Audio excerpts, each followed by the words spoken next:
வணக்கம். மீனா ஃபிஷ்க்கு உங்களை அன்புடன் வரவேற்கிறேன்.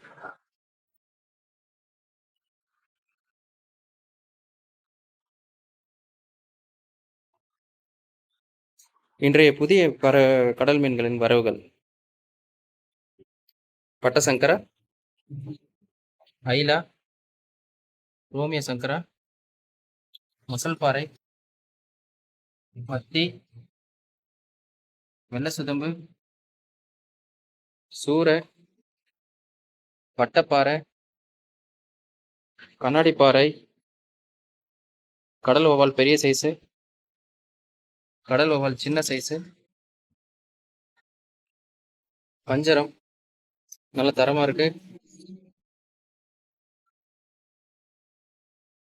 ஷீலா பெரிய சைஸ் ஷீலாவும் இருக்கு, சின்ன சைஸ் ஷீலாவும் இருக்கு. தும்புலி, பெரிய சைஸ் நெத்திலி, வளர்ப்பேராவும் வந்திருக்கு. நன்றி, வணக்கம்.